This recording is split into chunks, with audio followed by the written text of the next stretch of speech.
बिस्मिल्लाहिर्रहमानिर्रहीम। कहानी खजाना के नाजरीन, अस्सलामु अलैकुम वरहमतुल्लाहि वबरकातुहू। बगदाद के बड़े बाज़ार में एक फ़कीर नान भाई की दुकान के सामने से गुज़र रहा था। उसने मुख्तलिफ इक़साम के खाने चूल्हे पर चढ़ा रखे थे जिससे भाप निकल रही थी। उन खानों की खुशबू उनकी लज्जत का पता दे रही थी और इर्द गिर्द गुजरने वालों को अपनी तरफ मतवज्जो कर रही थी। बेचारे फ़कीर का भी दिल ललचाया, लेकिन उस गरीब के पास इतने पैसे नहीं थे कि खाना खरीद कर खा सके, मगर वहाँ से हटने को भी उसका दिल नहीं चाहता था। खानों की खुशबू इसकी भूख बढ़ा रही थी। बिलाखिर उसने अपने थैले में से सूखी रोटी निकाली और खाने की देग की भाप से उसे नरम करके खाने लगा, जिसमें खाने की खुशबू बसी हुई थी। नान भाई चुपचाप ये तमाशा देखता रहा। जब फ़कीर की रोटी ख़त्म हो गई और वो चलने लगा तो नान भाई ने उसका रास्ता रोक लिया।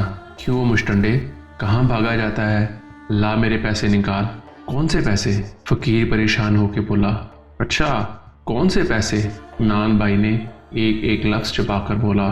अभी जो तुमने मेरे खाने की भाप के साथ रोटी खाई, वो क्या तेरे बाप की थी? उसकी कीमत कौन चुकाएगा?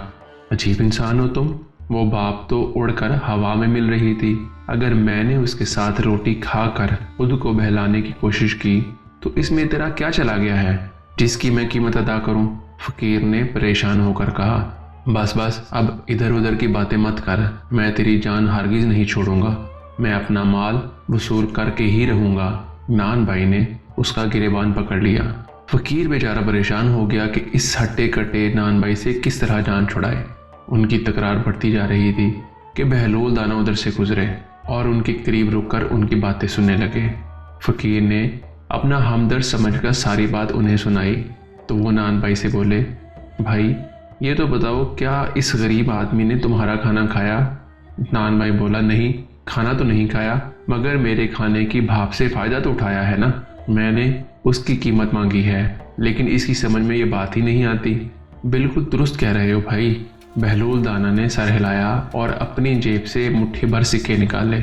वो एक एक करके सिक्कों को ज़मीन पर गिराते जाते और कहते जाते, नान भाई ये लो पैसों की आवाज़, पकड़ लो, ये लो अपने खाने की भाप की कीमत, इन सिक्कों की खनक में वसूल कर ले। ले ले ले ले, ये सिक्कों की आवाज़ तेरे खाने की खुशबू की कीमत है, उसे अपने गले में डाल ले। इर्द गिर्द खड़े हुए लोग हंस हंस कर दोहरे हो गए। नान भाई अपनी खिफत मिटाने को बोला, ये पैसे देने का कौन सा तरीका है? हजरत बहलोल दाना ने जवाब दिया, अगर तू अपने खाने की भाप और खुशबू बेचेगा तो उसकी कीमत तुझे सिक्कों की आवाज़ की सूरत में ही अदा की जाएगी। प्यारे दोस्तों, हम उम्मीद करते हैं कि आपको हमारी आज की ये वीडियो पसंद आई होगी। अल्लाह करीम से दुआ है कि वो हमें अपना और अपने प्यारे हबीब सल्लल्लाहु अलैहि वसल्लम का इश्क अता फरमाए। आमीन या रब्बुल आलमीन।